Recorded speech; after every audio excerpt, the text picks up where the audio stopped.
नमस्कार दोस्तों, आप सभी का स्वागत है आपके अपने यूट्यूब चैनल पीके स्टडी 2020 पर। तो आज की इस वीडियो में बीएड सेकेंड ईयर जो कि 2023 की एग्ज़ाम में पूछे जाने वाले क्वेश्चंस मैंने वेरी मोस्ट इम्पोर्टेंट लेकर आ गई हूँ। तो C10 है और इसका यूनिट है यूनिट 1 है।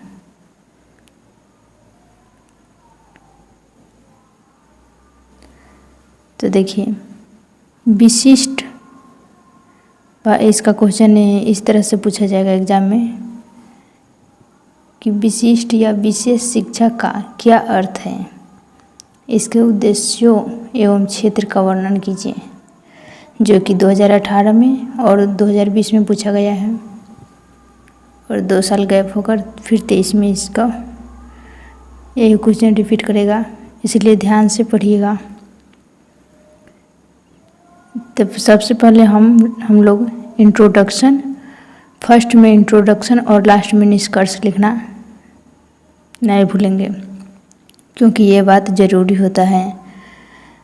तो इसका है प्रस्तावना, इंट्रोडक्शन। जानते हैं विशिष्ट शिक्षा शास्त्र की एक ऐसी शाखा है जिसके अंतर्गत उन बच्चों को शिक्षा दी जाती है जो सामान्य बच्चों से शारीरिक, मानसिक और सामाजिक क्षेत्रों में कुछ अलग होते हैं। साधारणतः यह समझा जाता है कि विशिष्ट शिक्षा सामान्य बालकों की शिक्षा से भिन्न है, लेकिन ऐसा बात नहीं है। इस क्षेत्र में शिक्षा के ऐसे घटक भी सम्मिलित हैं जो सभी बालकों के कार्यक्रमों के साथ साथ विशिष्ट भी है। अमेरिका और ब्रिटेन जैसे कुछ विकसित देशों में इस प्रकार की शिक्षण संस्थाओं अधिकतर आवासीय शिक्षण विद्यालयों के रूप में कार्यरत है। विशिष्ट शिक्षा शारीरिक, मानसिक और प्रतिभाशाली अथवा विशिष्ट गुण संपन्न बालकों के अपनाई जाती है। हम ये भी जानते हैं कि छात्रों की प्रतिभाओं को माता पिता अथवा अध्यापक गण पहचानते हैं, जो उन्हें शिक्षण प्रविधियों में विशिष्ट शिक्षा उपलब्ध कराते हैं। विशिष्ट शिक्षा लेने वाले बालकों को विशेष आवश्यकता वाले बालक भी कहते हैं। विशिष्ट शिक्षा का अर्थ अब जानते हैं एवं परिभाषा। Meaning and definition of special education. विशिष्ट शिक्षा का अर्थ है विशेष आवश्यकता वाले बच्चों को अलग विद्यालयों में विशेष ढंग से दी जाने वाली शिक्षा ही विशिष्ट शिक्षा है। अर्थात यानी कि अथवा ये भी कह सकते हैं, विशिष्ट शिक्षा विशिष्ट रूप से तैयार किया गया एक शैक्षणिक अनुदेशन है, जिससे शैक्षणिक गतिविधियों, विशेष पाठ्यक्रम और विशेष शिक्षक के द्वारा विशेष आवश्यकता वाले बच्चों को शिक्षण अधिगम सुविधा उपलब्ध कराई जाती है। विभिन्न विद्वान एवं मनोवैज्ञानिक ने अपने तर्क एवं चिंतन के आधार विशेष शिक्षा के निम्नलिखित परिभाषा दिए हैं। अब जानते हैं कि इसका परिभाषा क्या क्या है। तो विकलांग शिक्षा अधिनियम के अनुसार है, ये वैज्ञानिक बोले हैं कि विशिष्ट शिक्षा विशिष्ट रूप से डिजाइन किया गया अनुदेशन है जो विकलांग बच्चों की अतुलनीय आवश्यकताओं की पूर्ति करता हो।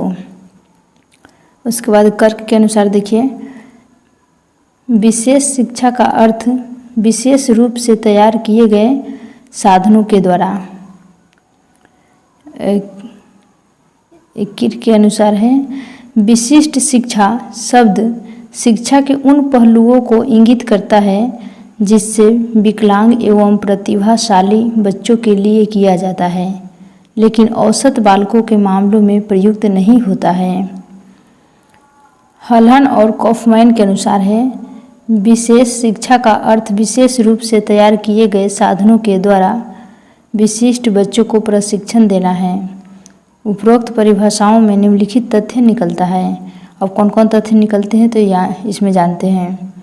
विशिष्ट शिक्षा विशिष्ट बालकों जैसे दृष्टिबाधित, श्रवण अक्षम, मानसिक मंद, अधिगम अक्षम, प्रतिभाशाली बालकों के लिए विशेष रूप से तैयार किया गया अनुदेशन है। विशेष शिक्षा में विशेष साधनों जैसे बेल एवं केस सिग्नेचर यानी कि लैंग्वेज इत्यादि का प्रयोग किया जाता है।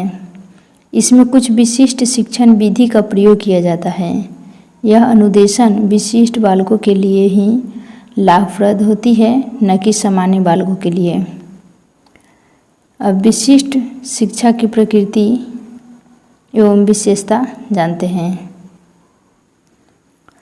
तो फर्स्ट है विशिष्ट शिक्षा विशेष बच्चों की आवश्यकताओं को पूरा करने में सहायता करती है, चाहे वह बच्चा प्रतिभाशाली हो या पिछड़ा हो।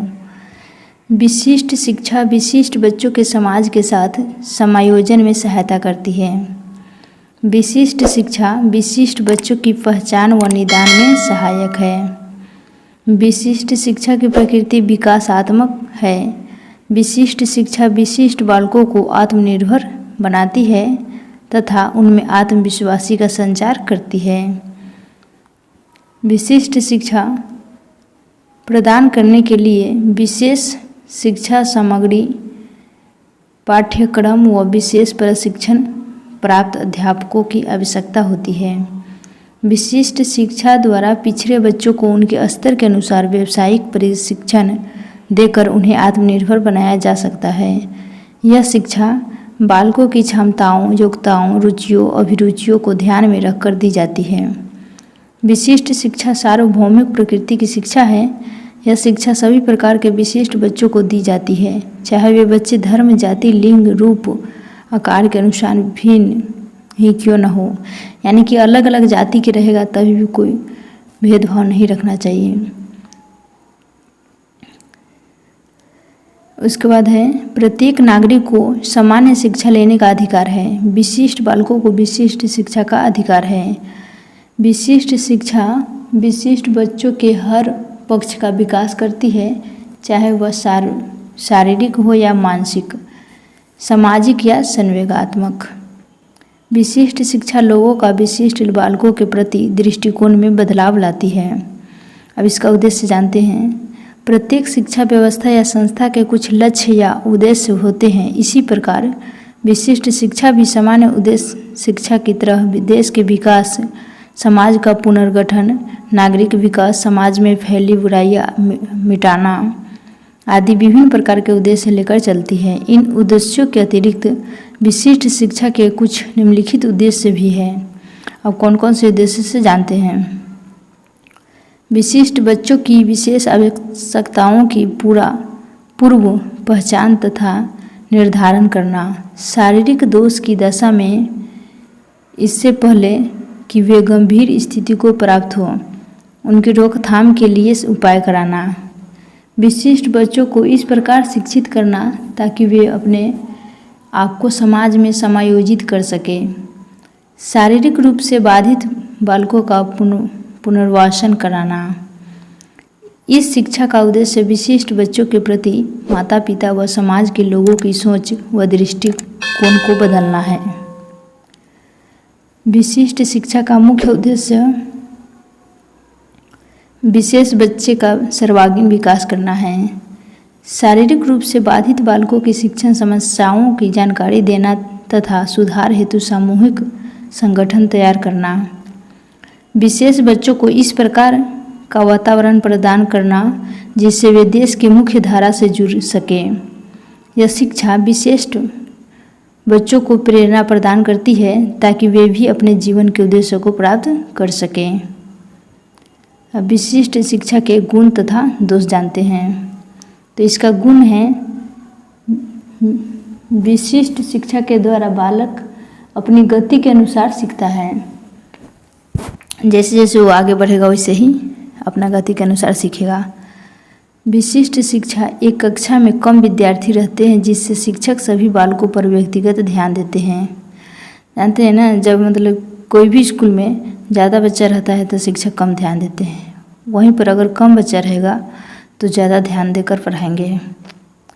विशिष्ट शिक्षा में शिक्षक अध्यापन के लिए बालकों के अनुसार शिक्षण विधि का प्रयोग करता है जिससे विशिष्ट बालकों को अधिक लाभ होता है। इसमें बालकों के लिए विशिष्ट रूप से तैयार किया गया शिक्षण सामग्री का प्रयोग किया जाता है। विशिष्ट शिक्षा के द्वारा बालक अपनी गति से आगे बढ़ता है, इसलिए उनका आत्मविश्वास काफ़ी ऊंचा रहता है। विशिष्ट विद्यालय का भौतिक वातावरण इन बच्चों की आवश्यकता के अनुसार बनाया जाता है, जिससे उनको कम कठिनाई का सामना करना पड़ता है। विशिष्ट विद्यालय में इन बच्चों के शिक्षण के लिए सामग्री उपलब्ध होती है, जिससे शिक्षक भी सुगमता से शिक्षण कार्य करते हैं। विशिष्ट शिक्षा से विशिष्ट आवश्यकता वाले बच्चों का आत्मसम्मान एवं स्वाभिमान बढ़ता है। जब वे शिक्षक अपने साथियों से संपर्क स्थापित करना शुरू करते हैं तो वे अपने आप को योग्य महसूस करना शुरू कर देते हैं। विशेष शिक्षा के द्वारा विशिष्ट बालकों में अवांछित व्यवहार कम होते हैं तथा सामाजिक वांछनीय व्यवहार विकसित होते हैं। इसका डेमेरिट्स जानते हैं। दोष। विशिष्ट शिक्षा के निम्नलिखित दोष हैं। विशिष्ट बालक जब इस प्रकार के सेवाओं के लिए चिन्हित किया जाता है तब तक सामान्यतः देर हो जाती है, जिससे बालक के व्यवहार में अपेक्षित परिवर्तन प्राप्त करना कठिन हो जाता है। विशिष्ट शिक्षा में हुए सभी प्रयासों के बावजूद अभी तक शीघ्र हस्तक्षेप की प्रभावी रणनीति नहीं बनाई जा सकी है, जिससे बालक का पूर्ण विकास किया जा सके। बालक का जब विशेष विद्यालय में नामांकन किया जाता है तो उसे सामान्यतः घरेलू प्रशिक्षण भी नहीं दिया गया होता है। परिणाम स्वरूप इन बालकों को सामाजिक कौशलों, दैनिक जीवन जीने के कौशलों के साथ शैक्षणिक एवं व्यावसायिक प्रशिक्षण देने में अधिक समय लगता है।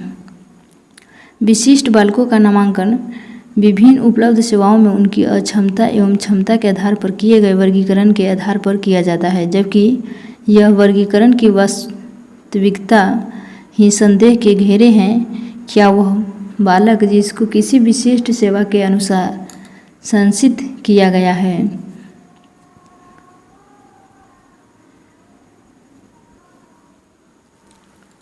अब unit 2 creating and including school. अब इसका यूनिट 2 पढ़ते हैं। तो समावेशी शिक्षा अंतर्गत एक शिक्षक किस प्रकार से समुदाय आधारित शिक्षा को बढ़ावा दे सकता है। तो इसका आंसर जाते हैं। Very very most important question है जो कि कल एग्जाम में पूछे जा सकते हैं। तो ये पढ़ कर जाना। इंट्रोडक्शन इसका जानते हैं। हम जानते हैं कि मनुष्य एक सामाजिक प्राणी है जिसका जन्म कोई न कोई समाज में अवश्य हुआ है। समुदाय बालक की शिक्षा का एक महत्वपूर्ण सक्रिय तथा अनौपचारिक साधन है। जिस प्रकार समुदाय भी बालक के व्यवहार में इस प्रकार से परिवर्तन करता है कि वह उस समूह के कार्यों में सक्रिय रूप से भाग लेने योग्य बन जाता है जिसका वह सदस्य होता है। इसीलिए यह कहावत अभी भी चली आ रही है कि प्रत्येक बालक वैसा ही बन जाता है जैसा कि समुदाय के बड़े लोग उसे बनाना चाहते हैं। वास्तविकता यह है कि बालक जन्म से लेकर पारिवारिक वातावरण में ही विकसित नहीं होता, बल्कि उसके विकास में समुदाय के गहरा प्रभाव होता है। समुदाय आधारित शिक्षा को समुदाय की शिक्षा अथवा समुदाय से सीखने तथा विकास करने की शिक्षा के रूप में जाना जाता है। समुदाय शिक्षा व्यक्तियों एवं समूहों को औपचारिक एवं अनौपचारिक रूप से सामाजिक विकास के कार्यों को सीखने एवं विकसित करने हेतु एक संगठित योजना है। सामान्यतः समुदाय आधारित शिक्षा विभिन्न सामुदायिक कार्यक्रमों एवं गतिविधियों के द्वारा बालकों के व्यक्तित्व का विकास करती है। समुदाय शिक्षा का मुख्य उद्देश्य सामुदायिक कार्यों के माध्यम से विभिन्न आयु वर्ग के बालकों की सामुदायिक एवं सामाजिक क्षमता को विकसित कर उनके जीवन की गुणवत्ता में सुधार करना है। स्थानीय समुदायों के द्वारा वंचित बालकों एवं सामान्य बालकों को एक साथ विशेष रूप से काम करने का अवसर दिया जाता है, जिसके द्वारा बालक अपने समुदाय के तरीका को अपनाकर अपने दृष्टिकोण, व्यवहार तथा बोलचाल में परिमार्जन करते हैं। अब समुदाय आधारित शिक्षा का अर्थ जानते हैं कि शिक्षा का अर्थ क्या होता है। Meaning of community based education. समुदाय अंग्रेजी भाषा के कम्युनिटी शब्द का हिंदी रूपांतर है। इस कम्युनिटी शब्द की उत्पत्ति लैटिन भाषा के दो शब्द कॉम एवं मुनिस से हुई है, जिसमें कॉम का अर्थ है एक साथ तथा मुनिस का अर्थ है सेवा करना। अर्थात समुदाय का शाब्दिक अर्थ होता है साथ साथ मिलकर सेवा करने से है। समुदाय आधारित शिक्षा का अर्थ है समाज में साथ साथ मिलकर सीखने तथा विकास करने की शिक्षा के रूप में जाना जाता है। समुदाय आधारित शिक्षा के गुण जानते हैं। तो समुदाय आधारित शिक्षा के निम्नलिखित गुण हैं। अब कौन कौन से गुण हैं तो जानते हैं।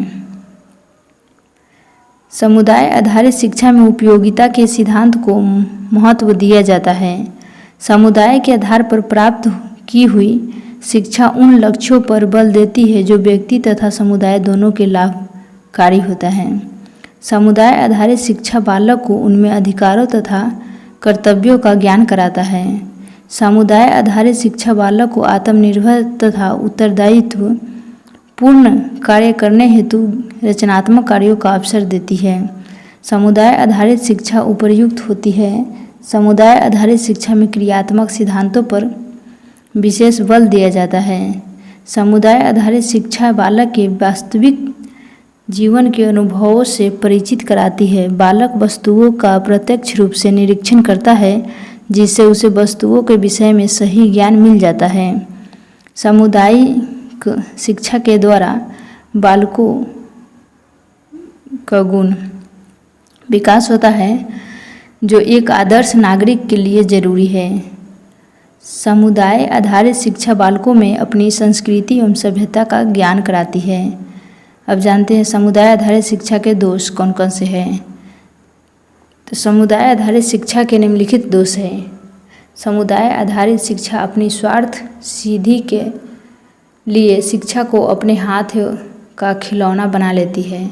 समुदाय आधारित शिक्षा सांप्रदायिक भावनाओं बालकों में संकुचित दृष्टिकोण तथा संकीर्ण सांप्रदायिकता की भावना विकास होने लगता है।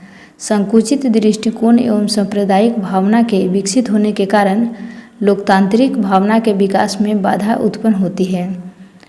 कभी कभी समुदाय आधारित शिक्षा अपनी श्रेष्ठता को बनाए रखने के लिए बालकों में अंधविश्वास का विकास कर देती है, जिससे एक समुदाय के लोग दूसरे समुदाय के सदस्यों के प्रति आक्रामकता का दृष्टिकोण अपनाते हैं, जो सही नहीं है। ऐसा नहीं करना चाहिए। समुदाय आधारित शिक्षा कभी कभी तानाशाही नीति को अपनाती है। समुदाय आधारित शिक्षा को बढ़ावा देने में शिक्षक की भूमिका क्या क्या है सो जानते हैं। तो समुदाय आधारित शिक्षा को बढ़ावा देने में शिक्षक की निम्नलिखित भूमिका है। शिक्षक सामुदायिक शिक्षा के द्वारा बालकों के समझ समाज सेवा, ईमानदारी, न्याय इत्यादि आदर्श गुणों एवं सहयोगपूर्ण उदाहरण प्रस्तुत करना चाहिए, जिससे वह समुदाय के साथ सामंजस्य स्थापित करके उसकी उन्नति में यथाशक्ति सहयोग दे सके। बालकों को बनाने के लिए एवं बिगड़ने में समुदाय आधारित शिक्षा की अत्यधिक महत्वपूर्ण भूमिका होती है। इसलिए शिक्षक का कर्तव्य है कि बालकों को बुरे वातावरण से बचाकर अच्छे से अच्छे शैक्षणिक वातावरण प्रस्तुत किया जाए, जिससे बालक के व्यक्तित्व के सही दिशा में सबसे उत्तम विकास हो सके। समुदाय आधारित शिक्षा को प्रभावशाली बनाने के लिए यह जरूरी है कि वह परिवार, स्कूल तथा राज्य जैसी महत्वपूर्ण संस्थाओं के साथ निकटतम संपर्क स्थापित कर इसके लिए शिक्षक को अधिक से अधिक सहयोग प्रदान करना चाहिए। शिक्षक का यह कर्तव्य है कि समुदाय आधारित शिक्षा को अपने प्रभाव को मात्र विशेष समुदाय अथवा जाति तक सीमित न रखकर अन्य समुदायों को तक प्रेषित करने का प्रयत्न करना चाहिए। समुदाय आधारित शिक्षा बालक की ज़रूरतों एवं समाज की मांग के अनुसार होना चाहिए। इसके लिए शिक्षक बच्चों को वैसी शिक्षा प्रदान की जानी चाहिए जो संपूर्ण समुदाय के लिए उत्तम हो, यानी कि अच्छा हो। इसका निष्कर्ष जानते हैं। कंक्लूजन। उपरोक्त विवरण से यह स्पष्ट होता है कि समुदाय आधारित शिक्षा वर्तमान समय के लिए बहुत जरूरी है। बालक की बनाने में एवं बिगाड़ने में समुदाय आधारित शिक्षा की अत्यधिक महत्वपूर्ण भूमिका होती है। इसलिए शिक्षक का कर्तव्य है कि बालकों को बुरे वातावरण से बचाकर अच्छे से अच्छे शैक्षणिक वातावरण प्रस्तुत किया जाए, जिससे बालक का व्यक्ति का विकास सही दिशा में हो।